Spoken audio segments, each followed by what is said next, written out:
schools, neighborhoods, or churches. Whatever comes to mind, just throw it out on your concept map. It's really important to have this moment to brainstorm and to think of ideas. Now, once you've done this step, you can turn your topic into a question. Now, you don't want a research question that's too broad, because if it is, it'll be hard to organize your ideas.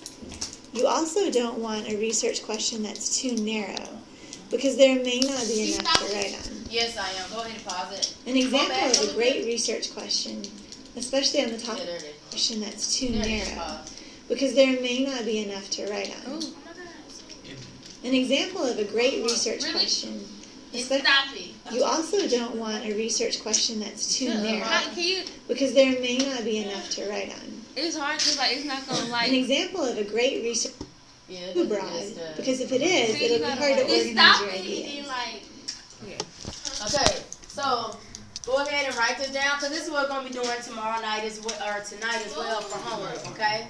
You're going to do your concept map on your topic, and then you're going to turn your topic into a question. So you do not want it to be too broad, because then it's going to be way too many ideas to pull from, and you can't write on something specifically.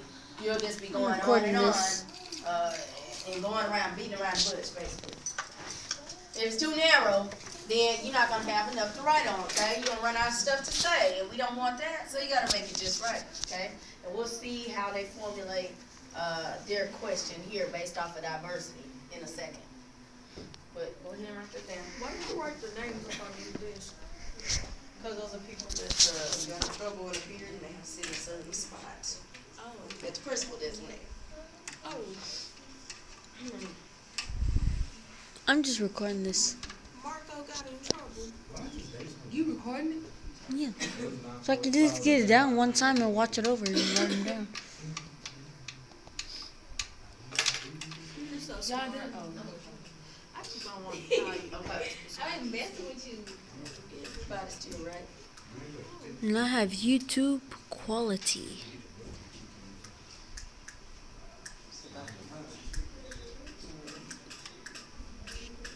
So you probably should have written some of the words down so that you could, have an idea on how to expound, right? I would have, but I don't know, that's just me. When I'm writing notes, I like to write everything down. So if I have to come back to you, I can see those examples real clear. And I can emulate them. Go ahead, Ebony. What y'all be doing in gym? Y'all want to do that in gym? What? We're not doing all of that. What? But like, You also don't want a research question that's too narrow, because there may not be enough to write on. An example of a great research question, especially on the topic of diversity that we were looking at earlier, is how do diversity training programs impact? Good. So look, they made it specific now. They brainstormed their concept map on just threw some ideas out about diversity, okay? And then they made sure that it wasn't too broad of a topic or too narrow. Now we have our research question. How do diversity training programs impact the hiring practices in retail organizations? So it's specific now, but it's not too specific. You can expound. You can expound on different hiring practice in those equality documents that they have to go over with companies. And then you can go with different retail organizations. You can go with Macy's, JCPenney's, and you can determine how their hiring practice differ and how diverse they are. Okay? Press play. So go ahead and press play. Hiring practices in retail organizations. This is a great question that ties in with what we were thinking about as far as diversity in the workplace.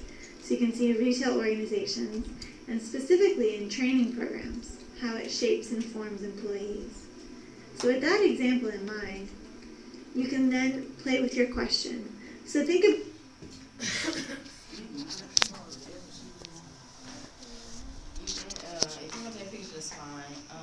But this is just saying, using ideas from the concept map so you can improve your question, your research question, or what question you want to answer, or what you want to write on. So they're just looking at the different things, diversity based off of multiculturalism, ethnicity, and equality, and in the workplace, the employment policies, training, and the personnel management. Miss, it looks like it's just floating in midair. Look at this. Alright, so if you wanna write that Not down, even fine. recording, right? I am. Me, I'm gonna upload to YouTube. I mean, I write everything down. When you're in college, you're gonna write everything down. Trust me. How you can improve it based on the ideas in your concept map. So I just made this list of ideas that were related to diversity. So when I go to research, I could look at diversity, or I could think about multiculturalism, race or ethnicity, or equality, and I could pair up any of those words with these ideas related to workplace. So employment policies, employee training, personnel management. And you can make any combination of these words as you do your research and perfect your research question. So for example, I chose to look up diversity and workplace. And you can plug this into your favorite database. I just chose EBSCO because that's a popular one. And I put in diversity and workplace, click search, and got a lot of results. Now as I read through those articles, I worked on fine-tuning my research You go to questions. EBSCO and Based type on it what you in, read, be sure to perfect or your it's a question. research site. A good research question You is can go clear to a and focused. .gov, and interesting to you. Good luck with .org, your work. .edu are most reliable sources, okay?